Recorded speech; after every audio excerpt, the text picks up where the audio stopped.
اور اب کچھ خبریں تجارتی دنیا سے۔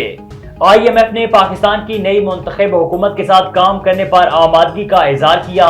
ڈائریکٹر کمیونیکیشن IMF جولی کوزیک نے میڈیا بریفنگ میں معاشی استحکام سے متعلق نگران حکومت کے اقدامات پر اطمینان کا اظہار کرتے ہوئے کہا ہے کہ نگران حکومت کے دور میں حکام نے معاشی استحکام کو برقرار رکھا، مہنگائی قابو میں رکھنے، زر مبادلہ بڑھانے کے لیے حکام نے سخت مانیٹری پالیسی پر عمل کیا۔ جولی کوزیک نے بتایا کہ 11 جنوری کو IMF ایگزیکٹو بورڈ نے اسٹینڈ بائی ارینجمنٹ کے پہلے ریویو کی منظوری دی، جس کے تحت پاکستان کو $1.9 ارب جاری ہوئے۔ قرض پروگرام سے پاکستان کو معاشی استحکام کی کوششوں میں مدد مل رہی ہے۔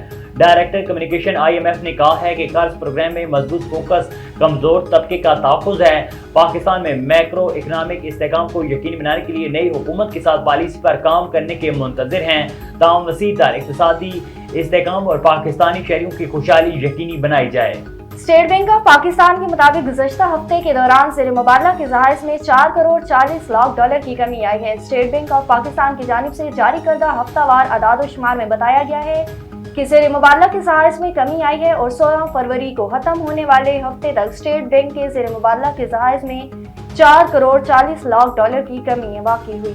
نگران دور حکومت میں معاشی بحران پر قابو پانے کے لیے کئی اقدامات اٹھائے گئے۔ زر مبادلہ ذخائر میں بے دین اور ڈالر کی اڑان پر قابو پایا گیا، ذخیرہ اندوزوں کے خلاف کریک ڈاؤن ہوگا اور مہنگائی کی شرح میں بھی کمی لائی گئی۔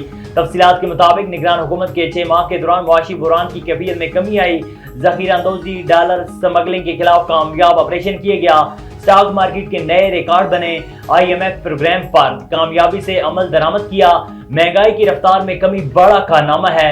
نئی حکومت کے لیے معاشی روڈ میپ دینا نگران دور کا اہم ترین اقدام ہے۔